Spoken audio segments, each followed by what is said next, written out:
നമ്മുടെ ബാങ്കുകളിൽ 67,000 കോടി രൂപയോളം അൺക്ലെയിംഡ് ആയിട്ടുള്ള ഡെപ്പോസിറ്റ്സ് ആയിട്ട് കിടപ്പുണ്ട്.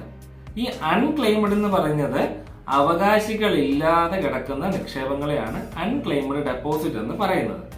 ഇതില് 58,000 കോടി രൂപയോളം പൊതുമേഖലാ ബാങ്കുകൾ അഥവാ പബ്ലിക് സെക്ടർ ബാങ്കുകളിലും ബാക്കി വരുന്ന പണം പ്രൈവറ്റ് സെക്ടർ ബാങ്കുകളിലായിട്ടാണ് കിടക്കുന്നത്. ഇതൊരു പക്ഷേ നിങ്ങളുടേതാകാം, അല്ലെ നിങ്ങളുടെ പേരൻസിന്റെ ആകാം. ഒരു കാലത്ത് അവർ തുടങ്ങി വെച്ച നിക്ഷേപം പിന്നീട് അൺക്ലെയിംഡ് ആയിട്ട് കിടന്നു പോയതും ആകാം. ഇങ്ങനെ 10 വർഷമായിട്ട് അൺക്ലെയിംഡ് ആയിട്ട് ഒരു തുക ഒരു ബാങ്ക് അക്കൗണ്ടിൽ കിടക്കുകയാണെങ്കിൽ അത് RBIയുടെ DEA ഫണ്ടിലേക്ക് പോകും. DEA ഫണ്ട് എന്ന് പറഞ്ഞു കഴിഞ്ഞാൽ depositor education and awareness fund എന്ന് പറയും. ഈ ഫണ്ടിലേക്ക് പോയ പണം നിങ്ങൾക്ക് വീണ്ടും തിരിച്ചെടുക്കാൻ പറ്റും. അല്ലെങ്കിൽ RBIയുടെ തന്നെ UDGAM എന്ന് പറയുന്ന പോർട്ടലിൽ കയറി കഴിഞ്ഞാൽ നിങ്ങളുടെയോ നിങ്ങളുടെ പേരൻസിന്റെയോ പേരിൽ എവിടെയെല്ലാം ബാങ്ക് അക്കൗണ്ട്സ് ഉണ്ടെന്നും എവിടെയൊക്കെ അൺക്ലെയിംഡ് ആയിട്ടുള്ള പണം കിടപ്പുണ്ടെന്നും മനസ്സിലാക്കുവാൻ സാധിക്കുന്നതായിരിക്കും.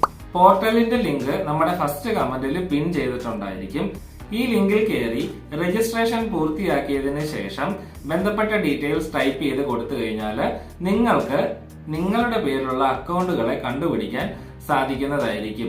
നിങ്ങളുടെ പാൻ കാർഡോ ഡ്രൈവിംഗ് ലൈസൻസോ വോട്ടേഴ്സ് ഐഡിയോ വെച്ച് അല്ലെങ്കിൽ നിങ്ങളുടെ അഡ്രസ്സ് ടൈപ്പ് ചെയ്ത് കൊടുത്താണെങ്കിലും നിങ്ങളുടെ പേരിലുള്ള അൺക്ലെയിംഡ് ഡെപ്പോസിറ്റുകളെ കണ്ടുപിടിക്കാൻ സാധിക്കുന്നതായിരിക്കും. ഈ വീഡിയോ നിങ്ങൾക്ക് ഉപകാരപ്പെട്ടുവെങ്കിൽ ലൈക്ക് ചെയ്യുക, സബ്സ്ക്രൈബ് ചെയ്യുക.